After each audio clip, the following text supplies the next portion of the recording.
Olá, no vídeo de hoje vamos tentar desvendar o perfil psicológico das portadoras de endometriose.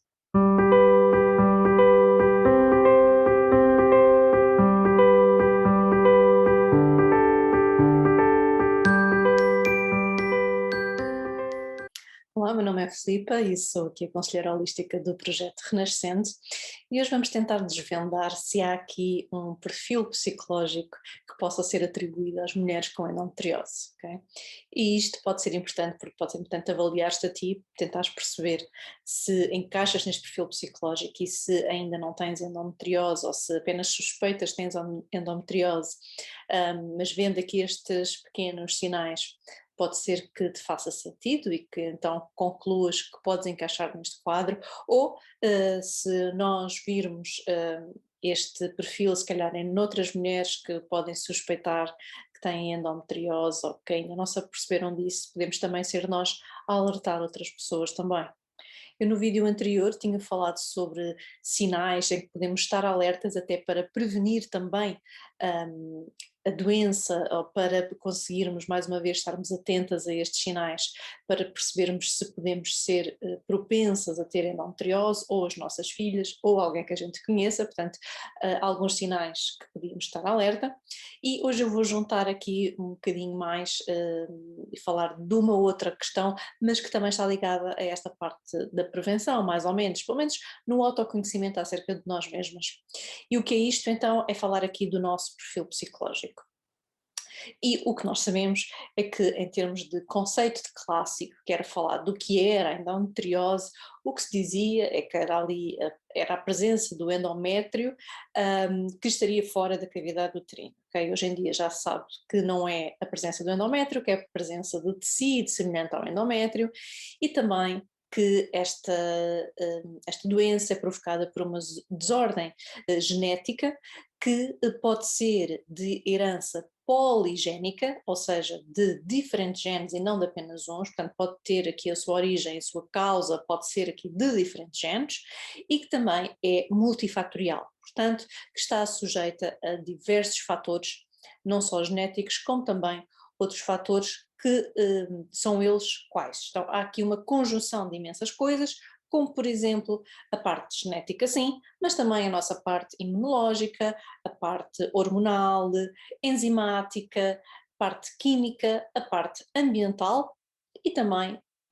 tem-se chegado à conclusão que também a parte psicológica também pode ter aqui, ou ser um fator que pode ser propenso ao desenvolvimento da endometriose, ok? E daí a importância de hoje falar tantas vezes da importância da gestão emocional e de irmos aqui à busca da nossa história, das nossas vivências, para também percebermos se há aqui alguma coisa em nós que pode ter levado à endometriose. Não basta só cuidarmos do nosso físico, temos também que cuidar do nosso lado psicológico e emocional.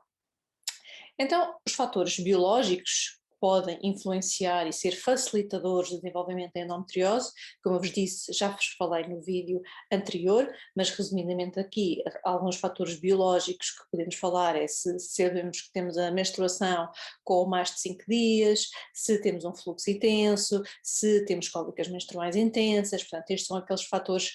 biológicos mais óbvios, mas existem alguns outros, então, de cariz mais psicológico, mais emocional, que têm-se vindo a estudar e que têm-se vindo a verificar que são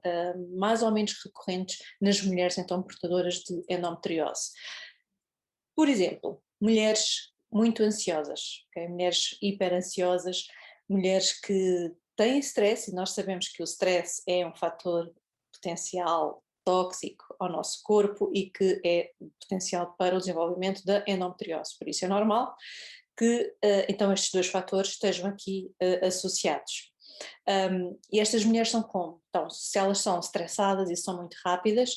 elas até podem ser umas excelentes líderes, porque são pessoas que estão sempre a procurar conquistar várias coisas, a querer fazer coisas, a querer chegar mais longe e querem fazer tudo com muita rapidez e querem ser super executivas e são super produtivas e super trabalhadoras, portanto este stress não é um stress só de bloqueio emocional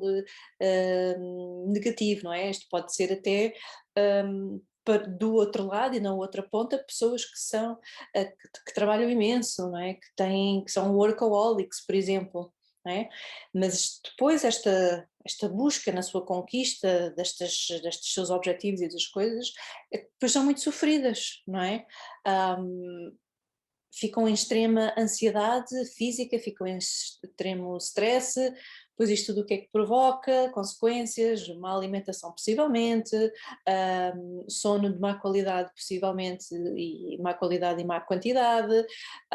porque depois, mais uma vez, tudo se relaciona, portanto não descurem nunca os vários pilares do bem-estar para a saúde e para a endometriose. Eu vou-vos falando destes pilares sempre de várias formas porque eles estão todos interligados. Outro fator, então, aqui psicológico e emocional importante, portanto, aquele era um fator muito próprio da própria pessoa, muito individual, portanto, mulheres geralmente ansiosas. Um fator que tem a ver com o seu sistema, o seu sistema familiar, e aqui podemos estar a falar especificamente em relação ao pai, tá bem? Ao pai destas mulheres com endometriose. Temos aqui duas versões deste pai. Mulheres que têm um pai ausente e mulheres que têm um pai presente. E isto foi verificado especificamente em relação ao pai, à figura do pai, à função de pai, ok? Porque podemos não ter pai biológico, mas podemos ter alguém na nossa vida que faça a função de pai, é isso que interessa, a função de pai. Então, por um lado, podemos ter na nossa vida presente um pai que foi forte, teve a sua presença, teve a sua função de pai, foi uma função forte, marcada, presente, foi protetor, ajudou-nos a saber o que é ir para a vida, ajudou-nos a ser independente, protegeu-nos, ok? Então, pessoas que tenham este tipo de pai de uma versão construtiva da sua vida, então têm menos propensão a desenvolver endometriose. E por isso, por outro lado, pais portadoras, filhas, mães, mulheres que tiveram um pai ausente, portanto que esta função de pai não existiu, não houve ninguém que lhes mostrasse regras, não houve ninguém que as protegesse, não houve ninguém que, ao contrário, não é, que as conseguisse mostrar como é que é lidar com a vida, com o dia-a-dia e para a vida, então essas mulheres terão mais propensão a ter endometriose. Então, fazermos aqui uma análise em relação à função de pai e se houve aqui algum trauma em relação ao pai, se há alguns sentimentos mais difíceis em relação ao pai. Trabalharmos esta parte emocional em relação ao pai pode ser aqui um importante fator para que haja uma melhora na endometriose, para que tudo se comece a desembrulhar, porque depois a partir disso, porque se imaginem, se existe aqui algum trauma, se existe aqui algum bloqueio emocional em relação ao pai, esta pessoa cada vez que vê o pai ou fala com o pai pode estar aqui a desencadear uma resposta estressante, ou por outro lado pode não falar com o pai, estar completamente ausente e poder estar a sofrer por causa disso também. Então as coisas podem não estar resolvidas, então o que é que isso vai provocar? Stress nelas, é o desequilíbrio emocional, não é? Então, trabalharmos neste acontecimento, neste evento, vai permitir-nos então termos uma melhora no nosso equilíbrio emocional, com isso tiramos menos stress do nosso corpo e com isso melhoramos o nosso estado evolutivo da endometriose. E por fim temos então aqui o terceiro fator psicológico, e desta vez é um fator psicológico mais abrangente ainda, portanto passámos do indivíduo para a família e agora falamos para o meio ambiente, o fator sociocultural. Então o que percebemos é que profissionais de alta performance, e que eram aquelas mulheres ansiosas e que queriam conquistar tudo e que geralmente trabalham muito e trabalham muitas horas, o que é que elas fazem depois? O que é que acontece? Adiam a gravidez, não é? Geralmente a gravidez vai sendo posta de lado em função da sua carreira, em função de outros objetivos, ok? E isto, ou seja, o adiar da gravidez e o atrasar da gravidez pode ser um potencial facilitador então ao desenvolvimento de endometriose, portanto engravidarmos mais tarde, e nós sabemos que na sociedade de hoje as mulheres cada vez engravidam mais tarde, né? Outras questões ambientais e de fatores socioculturais têm a ver com o atraso no próprio diagnóstico de endometriose, não é? Que muitas vezes não é feito adequadamente, que demora muitos anos, portanto os médicos não estão devidamente informados e atentos para esta matéria e, portanto, os diagnósticos vão sendo sempre feitos com muito atraso, em média 10 anos de atraso, portanto isso é um fator que leva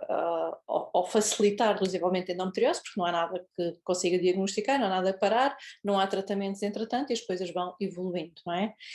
E o uso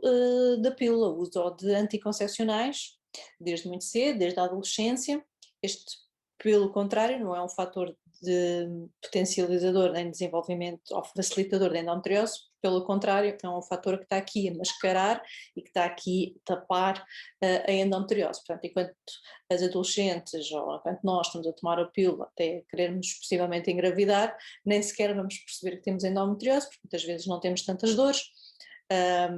E por isso, se calhar, não temos aqui tantos sintomas e nem nos percebemos que temos a doença que no fundo está lá e mal a gente acaba de tomar estes anticoncepcionais, então aí de repente há aqui uma evolução na doença de forma muito exponencial. Então pronto, estes são aqui alguns fatores que podemos estar atentas e que fazem aqui então um perfil psicológico das mulheres então com endometriose. Portanto, há aqui alguns fatores em que são de facto recorrentes e que são mais encontrados com mulheres com endometriose, obedecem geralmente a estes tipos de critérios. Portanto, se fazes parte deste grupo de mulheres com este tipo de características e se suspeitas têm endometriose, então faz uma investigação mais a fundo, vai a um especialista